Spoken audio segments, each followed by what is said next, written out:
Hare Krishna, beautiful people, and welcome to the Solar Shraya podcasts. We are your hosts, Bhakti Jake and Balaram Shakti Das. We are devoted to bringing you ancient wisdom for the modern day. Join us as we read the Krishna book by His Divine Grace, Srila Prabhupada, and let us share with you the wonderful shelter or ashraya of our dear Lord Krishna. Please join us in this sublime process of transferring our consciousness by hearing and discussing spiritual concepts. Hello, Balaram. I am so happy to see you today. You're looking very good, and you are back in Tucson, Arizona. Yes, sir. Very nice. We are joined by some special guests today. We have surfer guy, surfer dude. I will. And we have I will say her first name because I cannot pronounce her second or her last name the right way. But we're very thankful to be joined by our guests today. All right, and our friend Corina. So thank you. Thank you for having me. Yeah. Oh, thank you for joining us. We always like people to join us and yeah, well, whilst we're reading. So Prabhu, before we get right into it, can you just talk about where you're at and why you are in Tucson real quick? Anything special going on there? Absolutely. So this weekend is Janmastami celebration. So I'm here in Tucson. Yes, very exciting. This is the appearance of Lord Krishna. I don't know. There's got to be some nice pictures in here. Oh yeah. Would have been cool to show. Are there not? Maybe mine doesn't have.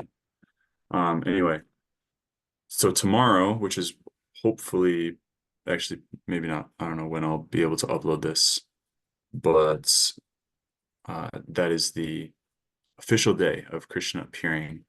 So I'm here in Tucson to celebrate that. There's several events at the temple, and yesterday we had an 8-hour kirtan. So that was very, very wonderful. Wow. Really amazing opportunity to go deep into meditation on the holy name and really invite Krishna in a deeper way, right? Which is really the purpose of all of these holidays, which we've discussed before, right? It's like we have all of these connections in the spiritual worlds, right? Just like the Catholic Church has their saints, there's sort of like, windows, even in the cathedral itself, generally would be like stained glass windows. It's kind of a nice image. It's like, yeah, there's light shining through these personalities that are sort of up there in the spiritual worlds, shining in mercy. And on their particular days, we can meditate on them and deepen that connection.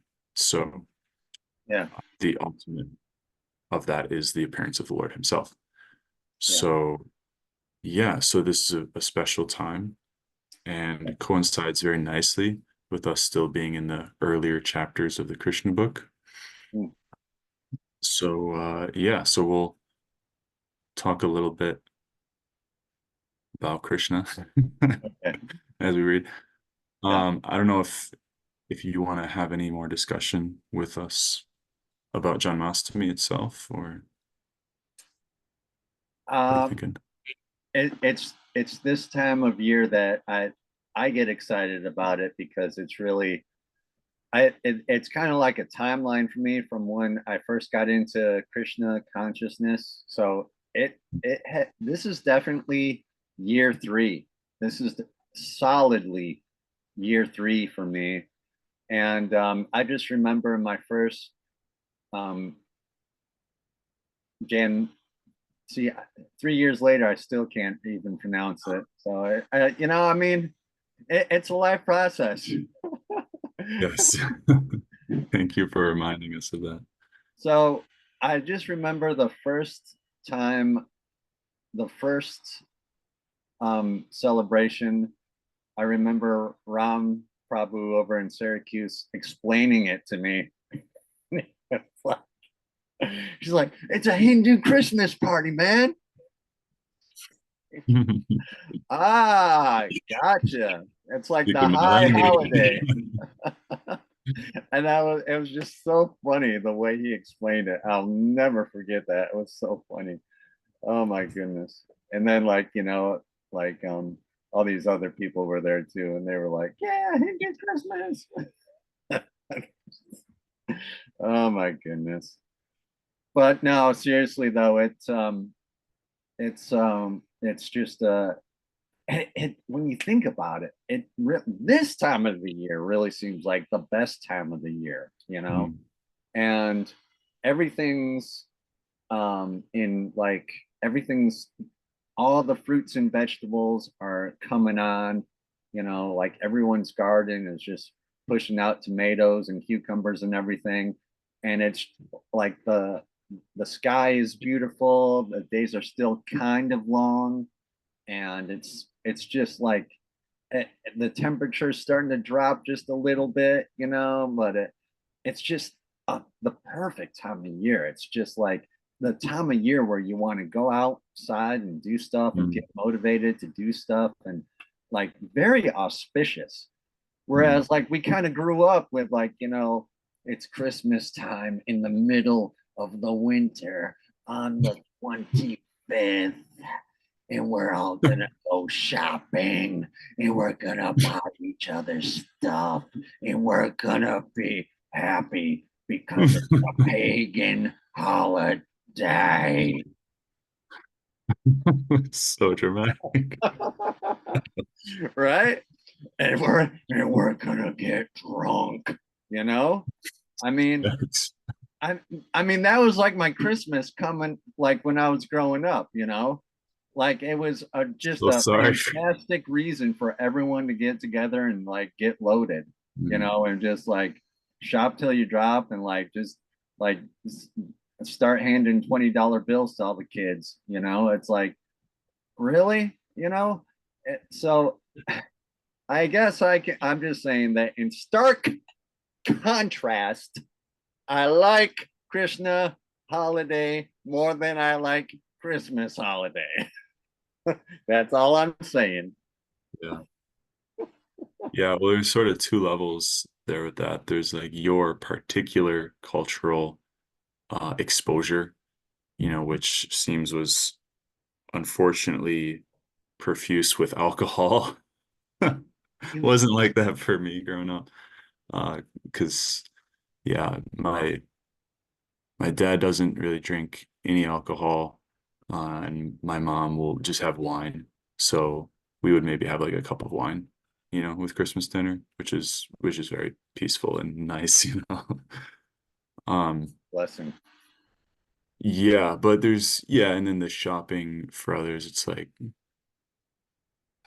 that's there, around you for sure.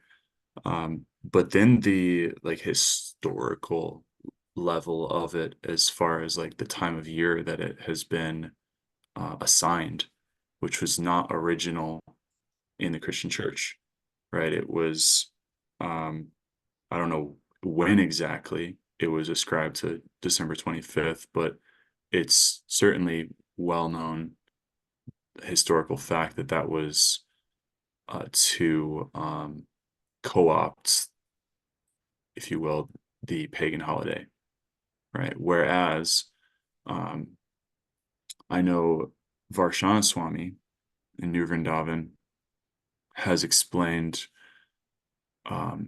very nicely how the milieu of Christmas in the Bible is, as far as he's concerned, very obviously a springtime atmosphere. The everything about, if you look at it academically, it's like this looks like he was born in the springtime. Anyway, I don't remember any of the particular details. You can investigate that on your own if you're interested. I will. I have another guest here. Oh, Ripley was popping in. Hi, Ripley. I see you. It's my 85-pound German Shepherd. She's really excited about Krishna holiday tomorrow. She wants to get in on the show. it's good. I got her some vegan dog treats from a lady that works down at the farmer's market. So I'm trying to get my dogs to go vegetarian. So yes, you're right about the pagan holiday though. Yes, it's yeah. Yes. It's strange histories, just crazy things have happened in history. Truth is often stranger than fiction, especially when it comes to cultural things colliding with spiritual things. It's like that once you get into it, it's pretty crazy what has been put in and what has been deleted from our history. So Yeah, I suppose that points to the necessity of having an unbroken lineage, right? Like John, right? John of Apria was repeating a bit last night because he came in from Silver City. And really? yeah, he's not here right now. Otherwise, he drives. That's got to be a long drive. Yeah. The lineage. Yeah, it's a good 3 hours. But yeah, because he was sharing about the Christian discipleship movement that he was a part of, that he talked about the first time we had him on. And he was commenting, his take on that was it's impossible. It really is impossible to revive a sampradaya once it has gone extinct, in the sense that once there's no longer a living chain of discipleship, that they did their best. They were well intentioned, but they just weren't able to do that. So that was an interesting point. It's like, and I think his point of that, it's like you can derive a great amount of benefit from that kind of practice. Like, okay, taking an ancient book and being inspired by it, and like, okay, how can we apply these principles and try to live a good Christian life? But if you don't have that living discipleship, there's just an element there that's going to be missing. I think that only manifests when there's a living relationship of surrender, that gives that quality of humility that's so fundamental to spiritual life. That's my opinion. That comes to mind anyway. Yeah, the lineage is I was really really impressed when I learned how lineages were kept up and how so many followers of Krishna are able to date back years and years and years, and they know exactly where they came from. That's so huge. It's monumental, because that way there's no deletion or add-ons. You got like a straight record of where everything came from, and this is the time and the date, and this is when it happened. So it's very important. Did you find an effect in your oh my gosh, mine is blanking. The church you grew up in, how not having that, how that played in? Because you're speaking, you have a strong feeling about lineage. So like, what was your experience there? It's one of the most important things that you can have. I was blessed to have, and not so much in my church, but well, I guess it kind of did go into the church, but I had an uncle who went out and devoted the latter half of his life to doing family research, and he was a guy who was like, he had the money and the time to be able to do it, and he went back and uncovered so many things. And it it's I guess, and he came up with like a notebook that's like this, but like twice as thick, of just our family heritage and where we came from. And a lot of it is intertwined in with the church, but I guess the importance of it is the fact that once the record is there, it's sealed. And you're saying, so in order for you to say that you have faith in something, you should have a very good seal and record of where you heard it, and that should be like your cornerstone of where you're coming from. If you're saying that you believe in something, then that record of belief should be kept. And that is something that seems to be eroding in Western society. I mean, my uncle spent 20 plus years of his life doing all this research and going back. I mean, he went right back to England. I mean, we're all from England, basically, but from there he could have kept on going, but he passed away. I think he did go to back and forth to England a couple of times, but it got even crazier when he went to England. So I guess that's the importance of it, and that's what everyone should know about. And our sampradaya can be proven, proof, signed, sealed, delivered. And once you have that, that's like eligible in a court of law kind of a level, So yeah, yeah. So we've discussed this before Okay. a few episodes back.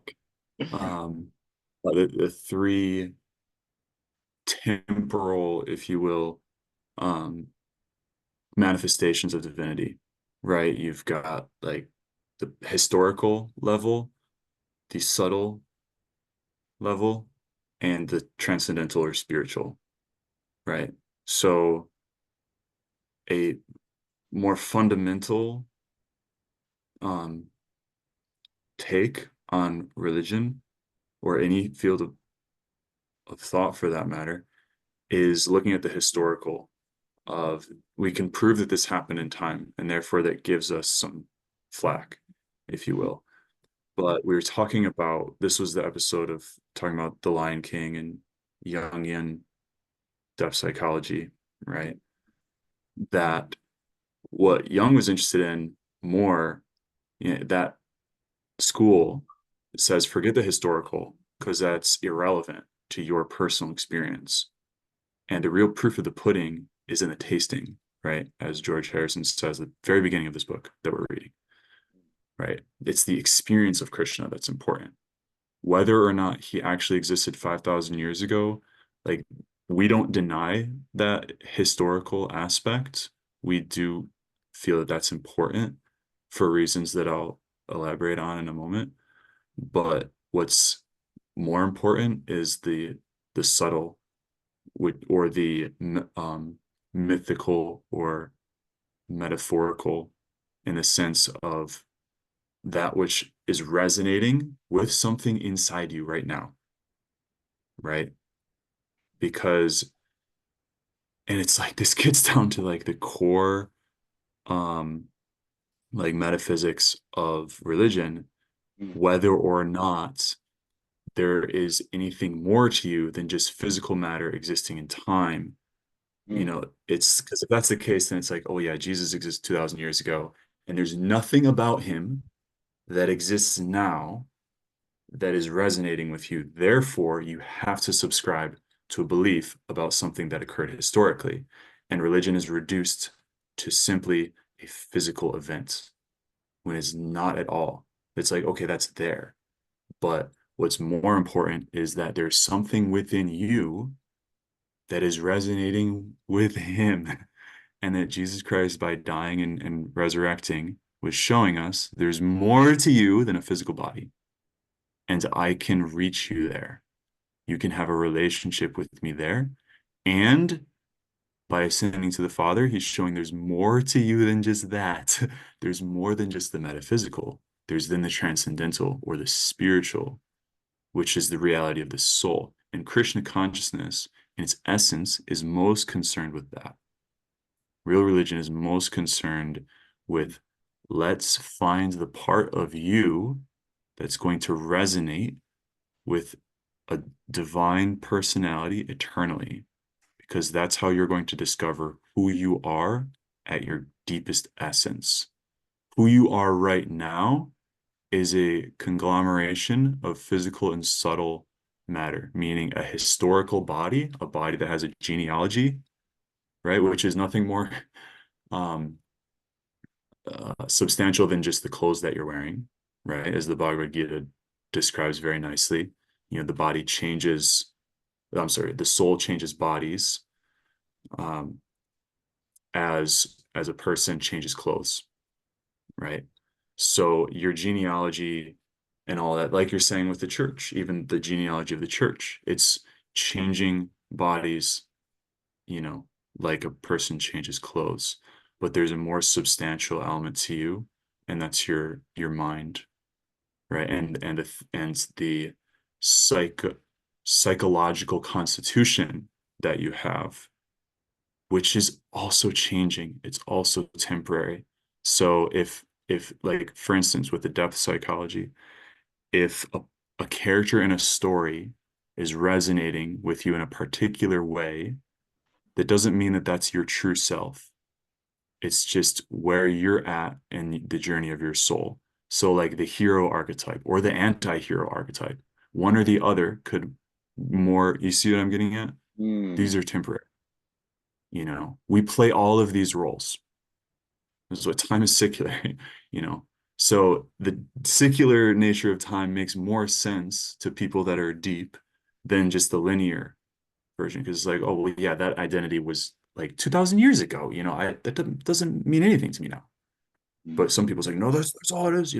But then there's people that no, this like revolution of different archetypes and and so forth. Like that makes more sense. That feels like I can connect with that. I can have an experience of that. There's a deeper level than that. That's the spiritual level. Yeah. Because those things are also temporary and they're resonating within you, so you can learn how to come into the place of the heart. That, how does the Bhagavad Gita describe that? They are equal in happiness and distress, honor, dishonor, praise and blame. The dualities of this world no longer affect them, so that the passage of the archetypal hero is to move through these challenges that kind of force them into a deeper vision, a more holistic appreciation of life.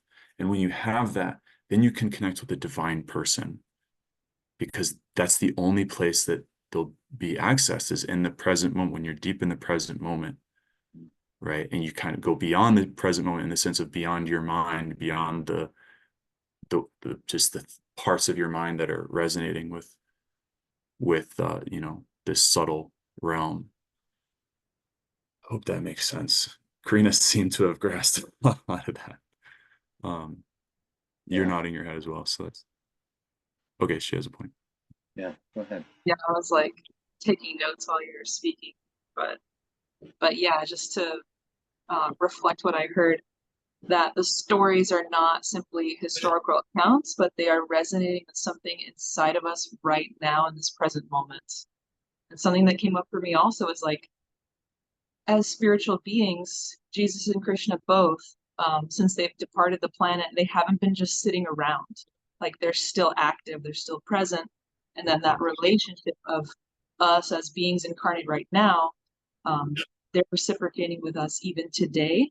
And it takes coming into the heart space to be able to receive and sincerely surrender and sincerely approach, so that we have that desire to ask, please reveal what is my eternal nature beyond all the story that we may live. Yeah, spiritual path.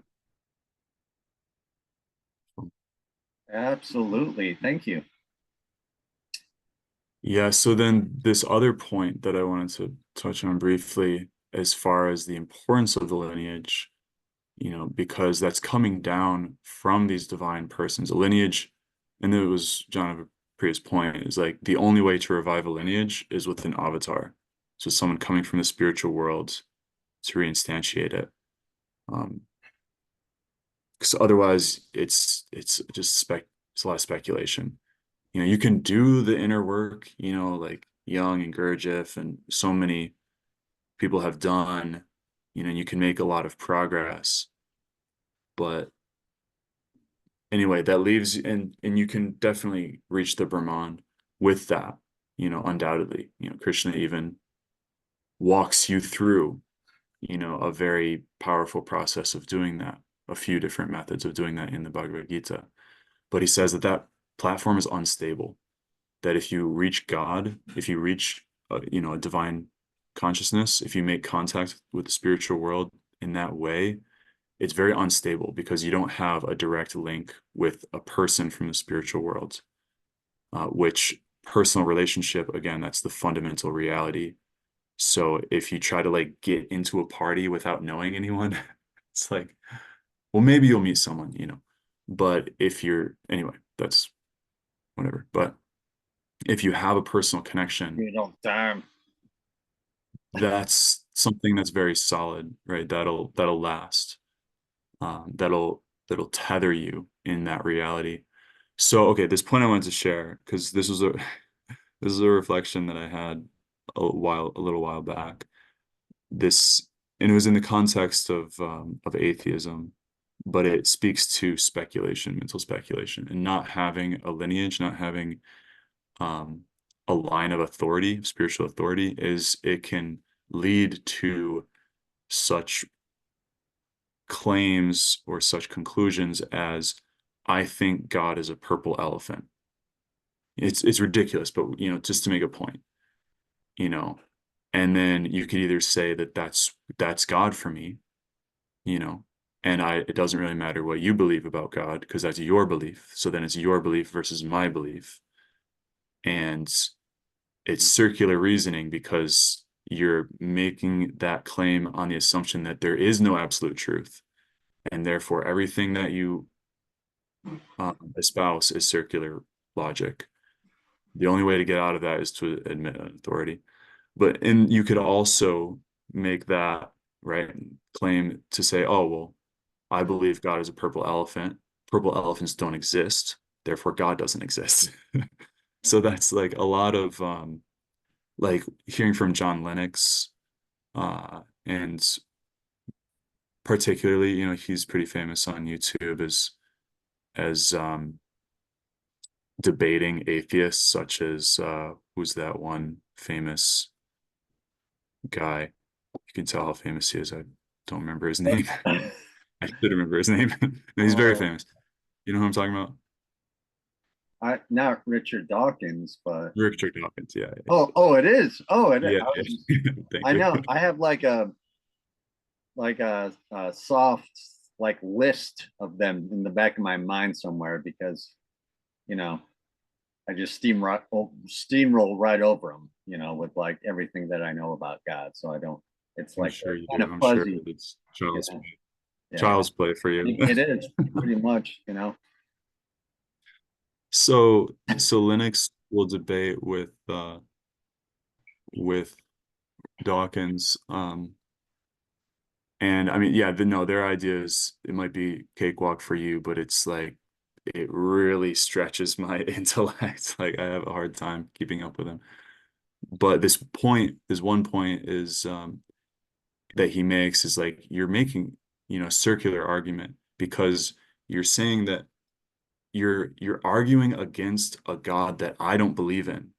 You're saying that this is what God is, and here's why that I'm going to disprove that. And Lennox says, well, you're disproving something, like, I'm not making that claim, so you're starting with a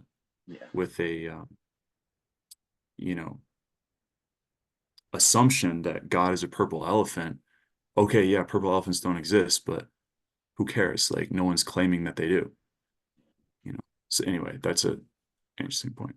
They have these. So having his lineage, he's able to say, like, this is what we're actually talking about with God. We're not making up, and that's what Dawkins is saying. Like, you guys are just making up this idea of God. Yeah. Exactly. Thank you. That, all right, Krishna. Yes, so that's what Prabhupada is speaking to in the Yeah. previous paragraph that we read, Yes. of God being anthropomorphic. Yes. Bingo. Yes. All right. Here we go. Here we go. We're getting there. We're gonna get into it. So it is. So there is.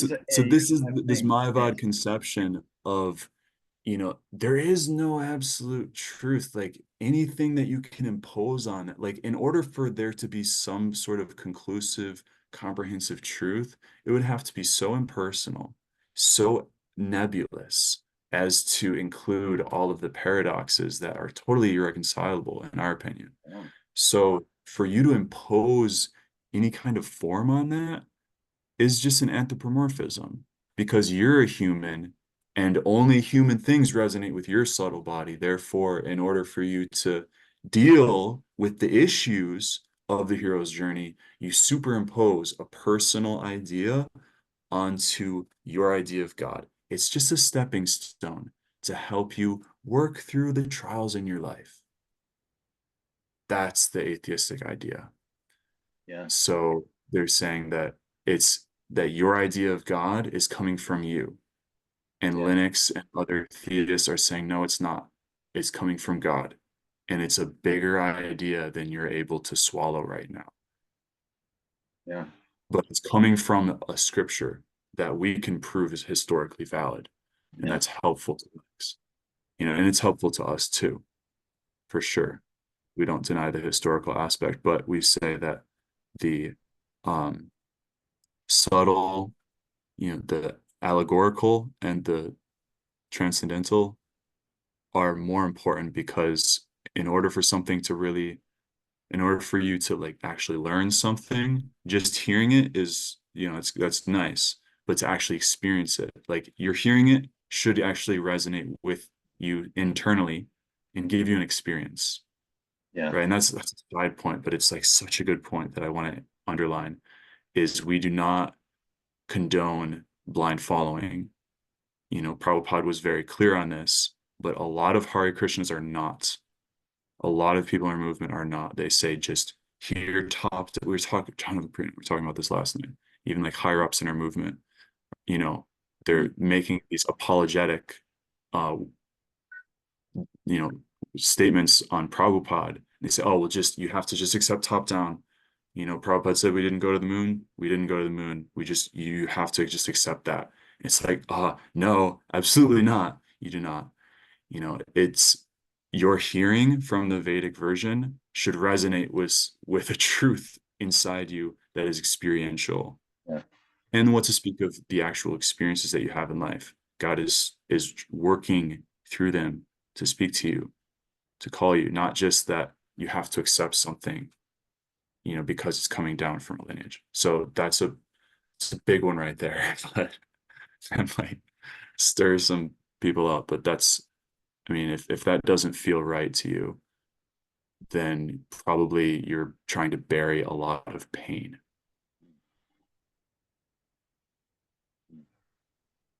And using religion as a shield to that. Yeah. Which we've all done. Yeah. I heard that those surfer dudes are like super into God, and they're on a spiritual vibe out there on the beach all the time. So we're gonna hop right into the Mangalacharan prayers, because my homie over there on the beach, I can see it in his eyes. He's ready to get into the word. He wants Hunger. to beat out of Hunger. I can see the hunger in his eyes. He's like, come on, guys, wrap it up because I want to pray. I'm out here on the beach in God's creation and I want to praise the Lord. Can we please say the prayers? I can read your Hallelujah. because prayers are actually psychic. There's a lot there, but we'll get into that later. Let's get into the prayer.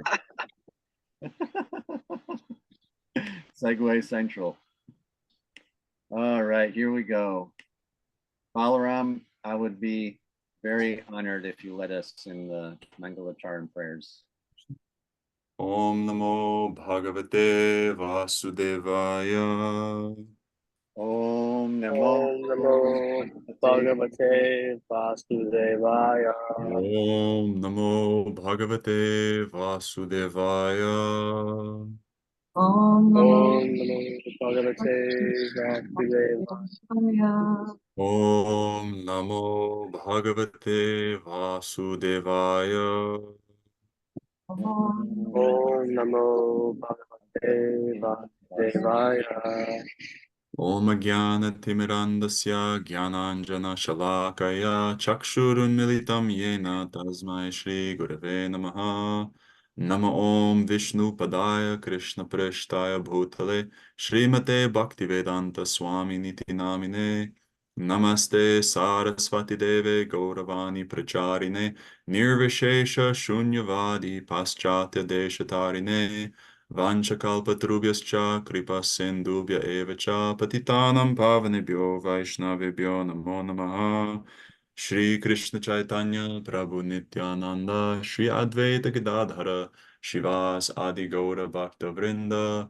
Hare Krishna Krishna Krishna Hare Hare Hare Rama Rama Rama Hare Hare.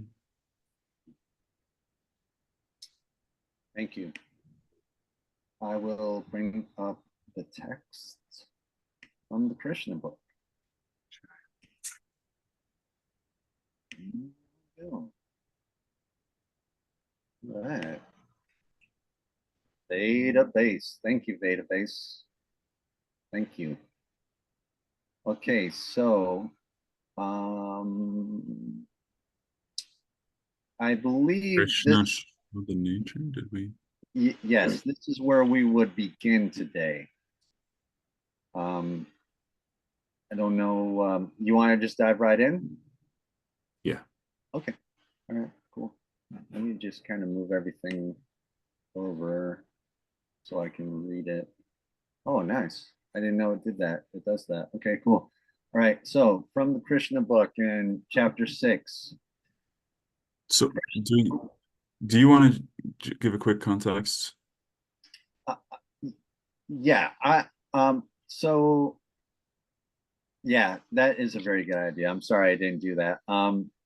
So Putana, this evil witch who, oh my goodness, I gotta kind of sum up the whole thing real quick. She's an evil witch who is like dressed, kind of like disguised as like this like beautiful village girl. She basically looks like a gopi, but No, like a goddess, not like a gopi. yeah.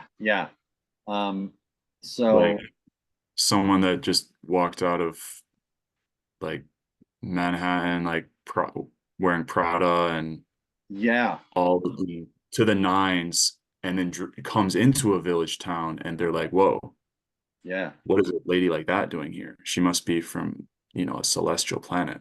yeah, Let's show her into Krishna's room." Yeah. So she's kind of looking over Krishna right now, and Krishna is a baby, and she is kind of like on the spiritual dimension. So she's like, she can see how strong he is and how powerful he is. And so right now at this moment, she's kind of like looking over it, and she's having this realization of like, wow, this really is like the Supreme Lord right here. And he's a little baby, and I'm gonna try to kill him. That's what she's thinking about. So that's where we're at. And that's like Bhakti Jake's very quick, like 1, 2, 3, like summary right there. So I'll start reading, and more reading, less talking. Okay, so Krishna showed the nature of a small baby and closed his eyes as if to avoid the face of Putana. This closing of the eyes is interpreted and studied in different ways by the devotees. Some say that Krishna closed his eyes because he did not like to see the face of Putana, who had killed so many children and who had now come to kill him. Others say that Putana hesitated to take the baby on her lap because something extraordinary was being dictated to her from within, and that in order to give her assurance, Krishna closed his eyes so that she would not be frightened. And yet another interpret in this way, Krishna appeared in order to kill the demons and to give protection to the devotees, as stated in Bhagavad Gita. Paritrana ya sadhunam venyasaya cha duskratam. The first demon to be killed was a woman, according to Vedic rules. The killing of a woman, a brahmana, cows, or a child is strictly forbidden. Krishna was obliged to kill the demon Putana, and because the killing of a woman is forbidden according to the Vedic Shastra, he could not help but close his eyes. Another interpretation is that Krishna closed his eyes because he simply took Putana to be his nurse. Putana came to Krishna just to offer her breast for the Lord to suck. Krishna is so merciful that even though he knew Putana was there to kill him, he took her as his nurse or mother. So, Okay. yeah, I mean, So there's a lot here. The first thing I want to share is tying back in to lineage, right? That Srila Prabhupada is referencing all of these different interpretations because these are actually coming from the different commentators that he drew from when he wrote this. So these are bona fide authorities in our lineage who are giving us these interpretations because, again, they are connected with divine persons in the spiritual world. Some of them are themselves divine personalities from the spiritual world in a human body. And so they're qualified to give these statements, to give these interpretations. It's not a purple elephant syndrome. It's not an anthropomorphized interpretation just because Krishna's a baby, therefore we can infer, but based on our human knowledge of human babies, what's going on here. No. These are people that have the understanding of the transcendental reality of Krishna, and they're able to teach us what's going on. Another point is, it's like, well, which one is it? Right? What's the actual reason for him closing his eyes? So this is a nice introduction to spiritual paradox that we're going to see a lot of.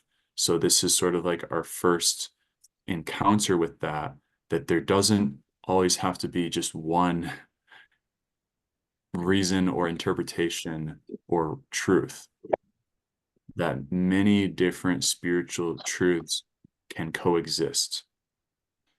So that's helpful for us to understand. Yeah. You just kind of have, and that will make more sense. Yeah. As you progress. Okay, so I don't know. Do any of you have any comments on on this paragraph. Yeah, yeah.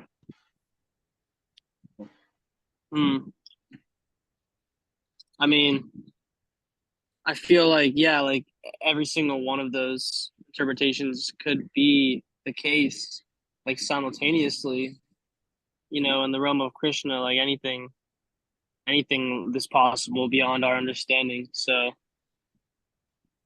yeah.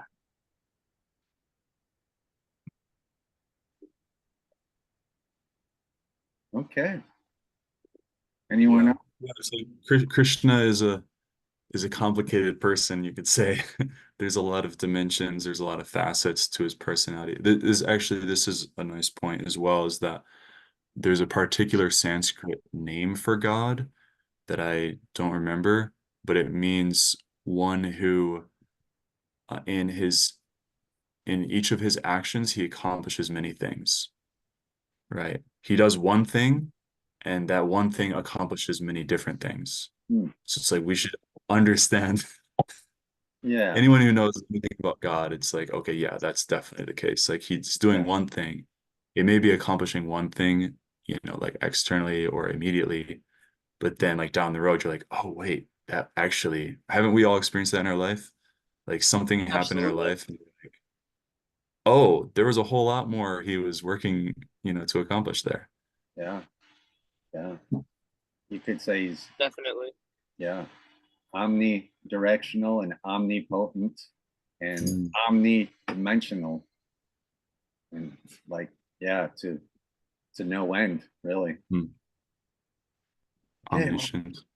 Yes. I'll read on. Okay, If, do you want to? There's, I mean, we could, that's a whole rabbit hole, what you just said. oh, Maybe we could read on. yeah, let's read on. Would anyone else like to read before I start reading? I'd be down to read. Oh, thank you, Surfer Dude. Go right ahead.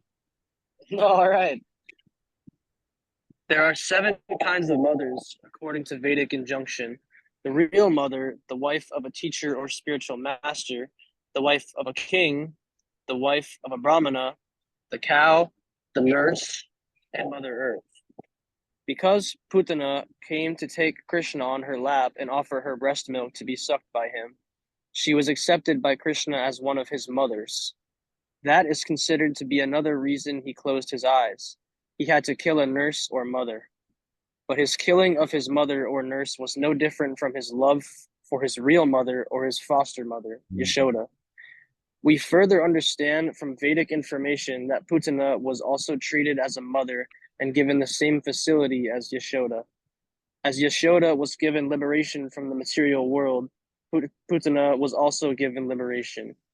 When the baby Krishna closed his eyes, Putana took him on her lap. She did not know that she was holding death personified. If a person mistakes a snake for a rope, he dies. Similarly, Putana had killed so many babies before meeting Krishna, and she mistook him to be like them. But now she was accepting the snake that would kill her immediately. Wow. Let's Amazing. Yeah. Everyone's just quiet.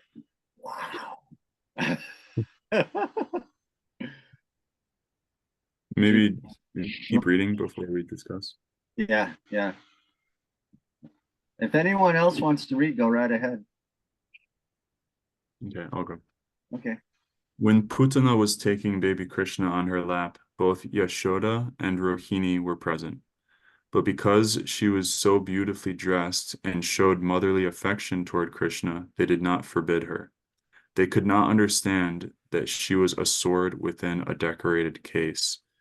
Putana had smeared a very powerful poison on her breasts, and immediately after taking the baby on her lap, she pushed her breastly nipple within his mouth. She was hoping that as soon as he would suck on her breast, he would die. But baby Krishna very quickly took the nipple in anger. He sucked the milk poison along with the life air of the demon. In other words, Krishna simultaneously sucked the milk from her breast and killed her by sucking out her life. Krishna is so merciful that because the demon Putana came to offer her breast milk to him, he fulfilled her desire and accepted her activity as motherly. But to stop her from further nefarious activities, he immediately killed her. And because the demon was killed by Krishna, she got liberation. As Krishna pressed her breast extremely hard and sucked out her very breath, Putana fell down on the ground, spread her arms and legs, and began to cry, "Oh, child, leave me, leave me." She was crying loudly and perspiring, and her whole body became wet.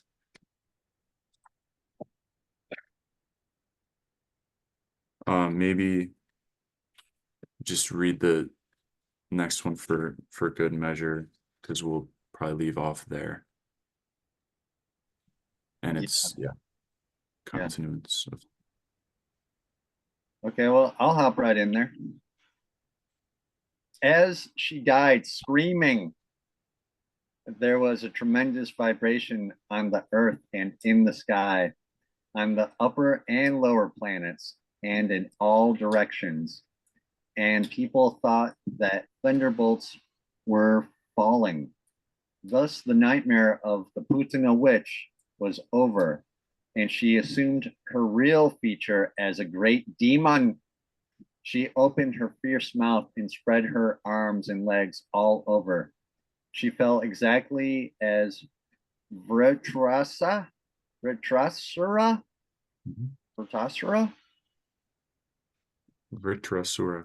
Oh, that's what I said. Yeah. Did Virtuosura did when struck by the thunderbolt of Indra. The long hair on her head was scattered all over her body. Her fallen body extended up to 12 miles and smashed all the trees into pieces, and everyone was struck with wonder upon seeing this gigantic body. Her teeth appeared just like plows, and her nostrils appeared just like mountain caves. Her breasts appeared like small hills, and her hair was a vast reddish bush. Her eye sockets appeared like blind wells, and her two thighs appeared like two banks of a river. Her two hands appeared like two strongly constructed bridges, and her abdomen seemed like a dried up lake. All the cowherd men and women became struck with awe and wonder upon seeing this, and the tumultuous sound of her falling shocked their brains and ears and made their hearts beat strongly. Wow. So that's quite a dramatic death happening right there. So, okay. I almost want to read the next one too, just to. There's so much to discuss here. Yeah. And the next paragraph will tie more into the following ones than this. Yeah. So let's, pull up the screen share. So the first thing I want to touch on is Vritrasura. Oh yeah. Because there's two references being indicated here. It's sort of like a double entendre, because Vritrasura was also a gigantic demon. He had a body that extended well up into the sky, and he was killed by the king of heaven, Indra. And when he died, it was just like a giant mountain falling. It's very, very dramatic description. But what I am connecting here that's even more significant is Vritrasura was also not as he appeared externally. And so that's the reference is being made that, Putana was sort of cloaking her real identity. So too Vritrasura was cloaking his identity. Although he was in the body of a demon, internally he was a great devotee. So this story actually occurs right in the middle of the Bhagavatam, like right in the middle of this bookshelf is the story of Vritrasura. And there's one commentator on the Bhagavatam, the most preeminent commentator, Sridhar, when he in the first page of his Bhagavatam, when you have like a description of what is this book, he says this book is the story of Vritrasura. It's a very sort of ambiguous statement, and that no one really understands. Wow. Except for the devotees, because every other reference of Vritrasura in every other scripture, every other book, is that he was a great demon and he was killed by Indra. They give the perspective of the victors, which is pretty much every historical book, right? Sure, It's yeah. like, yeah, we're the demigods, and Indra, Indra has names extolling his defeat of Vritrasura. Like some of his principal nicknames, you could say, are, the killer of the Vritra demon. And so it's very interesting, because what is the Bhagavatam? The Srimad Bhagavatam is giving the inside scoop of Vritrasura that every other account would really struggle with, because it's like, no, this guy was a terror and Lord Indra was a hero. He like had to undergo so much just to defeat him, and it was like the most glorious victory. So that's the story that we want to accept. Whereas what our teachers explain is that what the Bhagavatam is doing is it's like flipping every script on its head, right? That, Vritrasura externally was a demon, but internally he was devotee, he was more of a devotee than Indra.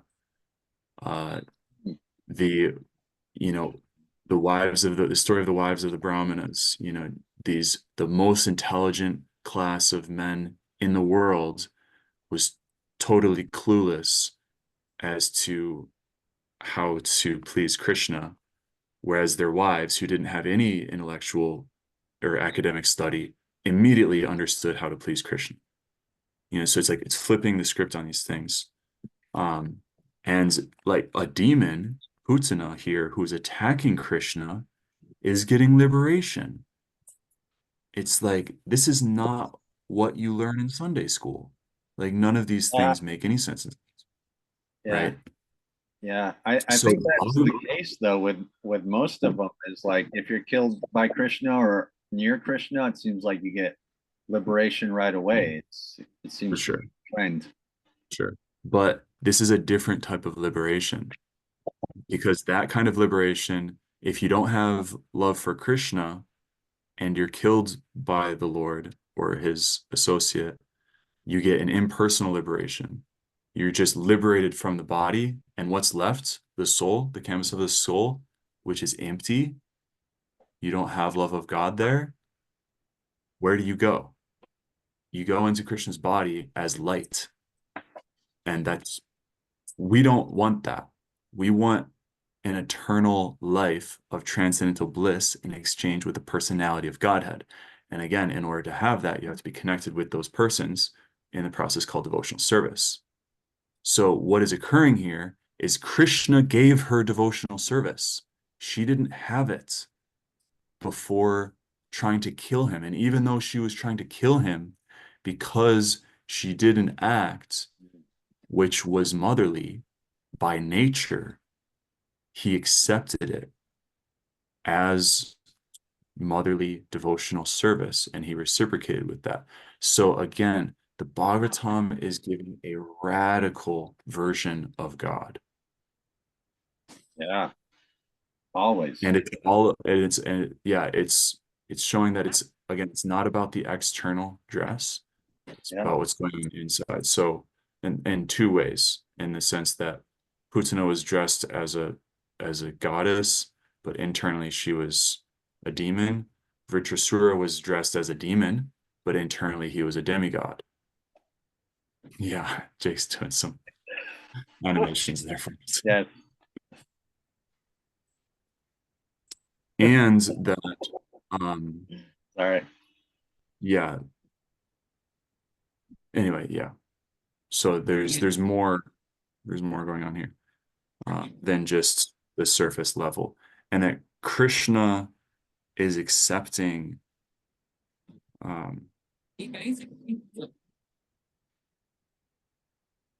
he's accepting this motherly affection Yeah.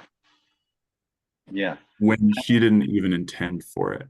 So Right. it's like, okay, that's pretty amazing. Like, what if she did? If she had intended it, then he wouldn't have had to kill her, because he killed her.